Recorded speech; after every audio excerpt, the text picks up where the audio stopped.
Thanks for tuning in, guys. Hope this gives you something to think about, and we will see you next week. All right. Good. I think you got a good one. I think so too.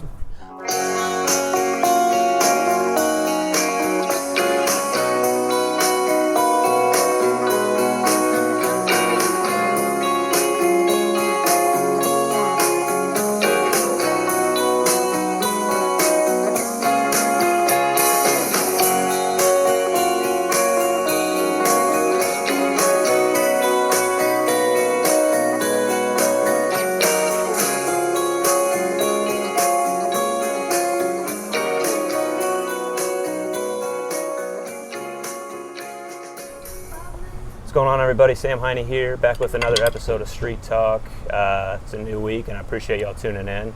And this week we're on the corner of South Clay and Lampin Streets in the Smoketown neighborhood with Shirley Mae.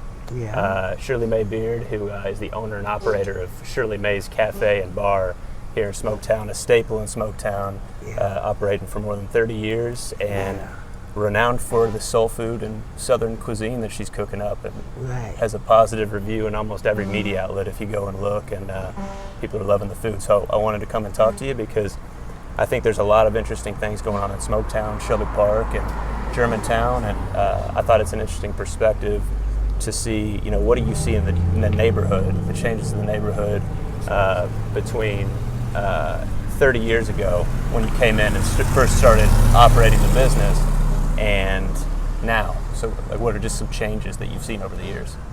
Well, when I first came in, I had just retired, and this building stood empty for, I watched it stay empty for years, and finally I said, well, this is a nice place for me to open up and have and cook fresh food and down-to-earth food every day. And I said, I'm going to check into the building. So I checked into the building, I purchased the building, and this is what I did. And then I got off into, during that time, in the 80s, nobody paid any attention to Smoketown. We had the projects, and nobody was interested in trying to uplift it. Well, I got off into trying to bring attention to this area, and being active with the kids, and buying the football jerseys and the cheerleaders, and then we started having our Salute the Black Jockeys activities here. So when we started doing that, we had the parks down there, and I said, you know what? I said, we're gonna have a derby celebration in the Smoketown area. That since the Black Jockeys were kids, I said, and me and the kids just gonna celebrate derby.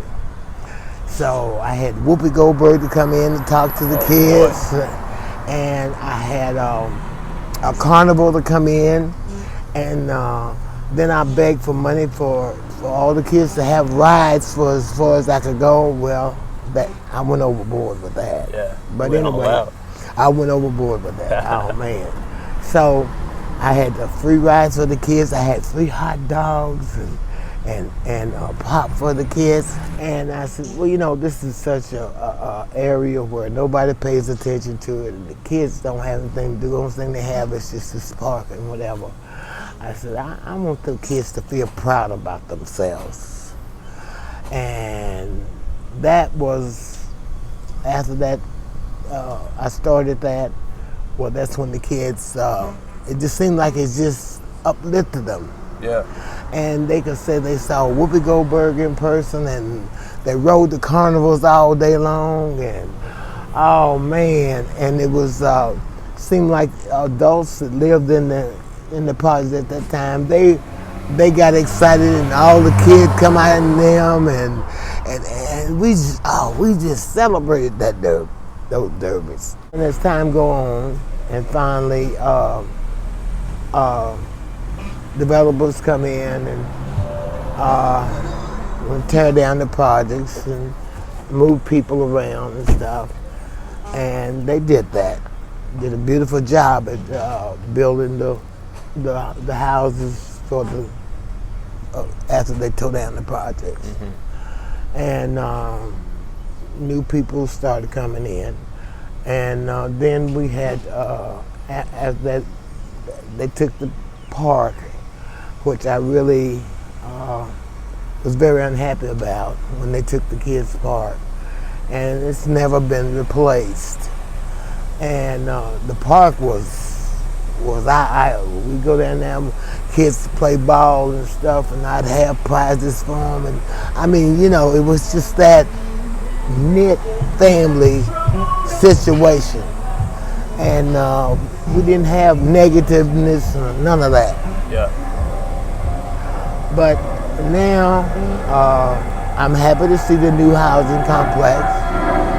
I'm amazed at the renovation they did of the community center. All the things that they did has a good effect, but they took so much away. The new people that has come in to do whatever with their grants and this sort of thing doesn't seem to have the people that's been here at heart. Right. And I can identify with that because they're not from around here. They don't know any of these people. But they got the funds. Right. Okay? Yeah. And I don't oppose to them having the funds, but I do oppose to the way that it's they have implemented what they do. These are their ideas. It don't have nothing to do with the people that live here. Right. Seems like the people that live here has been shelved aside. And they don't, you know, that's not fair because these are the people that they shoving aside to help build this community. Right. Take some of the community out, I guess, huh? That was built before. Yeah, all that's gone. Yeah. This is like a whole complete new area. Right. None of the old is left, although this is the oldest community. Yeah. You know, it seems like none of that's been preserved. Yeah, and it's that's part of the. I'm really inspired by the story of Smoketown and Shelby Park. There's a lot of rich history that they were originally built on, you know, and you can see it in the old architecture of your building here, and speckled through with the old shotgun houses that had the first wave of people that were living around here. And I'm with you. I wish that with these developments, you got to keep in mind that you need to keep the community and preserving, I guess, the story of the neighborhoods. It's one of the oldest black communities here. Yeah. In local Kentucky, and one of the richest history in the community. It used to be how it's got its name. It used to be Smoketown. Yeah.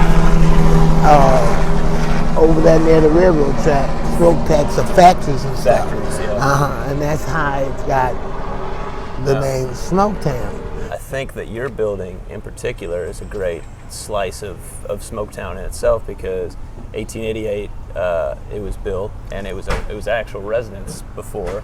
Yeah. And if I'm not mistaken, it's changed hands several times to a community dry goods store, a grocery store. Yeah. It was a restaurant before you snapped it up and kept the tradition going.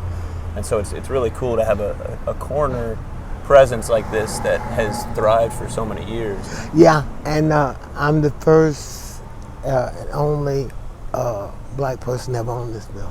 Is that right? Yeah. Yeah. Yeah. There you go. Yeah. See, it's so that was inspirational to me, and I was happy to be able to get the building, and you know, lucky too, because back in certain days it was hard for a female black woman to obtain property. Challenge. Yeah, and that was an inspiration. Was it? Yeah, but I learned to love this Smoketown. I learned to love the area. And I think the reason for the love is watching the people struggle and trying to help them through it. Yeah. And be an asset to the area. And this is what you're supposed to do. If you bring a business in this area, or whatever kind of activity you bring in this area with your grants or whatever, you have to interact with the people, not with this whole, Yeah. you know, change your attitude. I mean, if you don't want to be here, don't come. Yeah. Don't come because it's the money. Right. If you that sorry that you have to just try to follow the money, then you got a problem. Yeah. You got a problem. Yeah. If you be on the effort as far as loving the people and doing what you can on behalf of the people, you will be successful. Mm-hmm.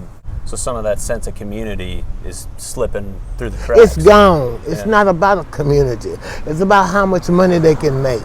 Yeah. Or who house they can take and redo and sell it and this sort of thing for a hellacious amount of money. Mm-hmm.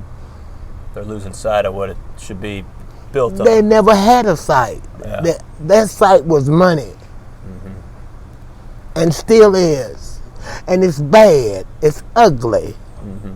Because they could be so much bigger if they had the site on community.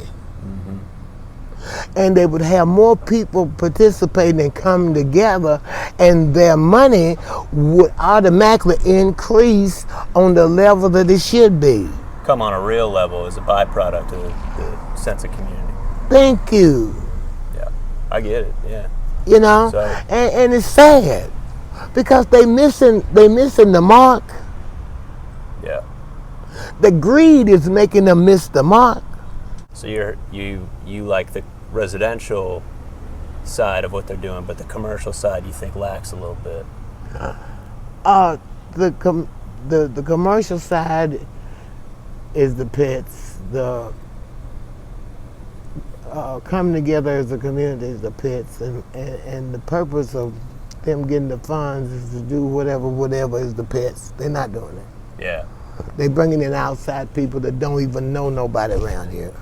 Yeah. They had to go around and learn who's. That's not fair to the people that's here. Yeah.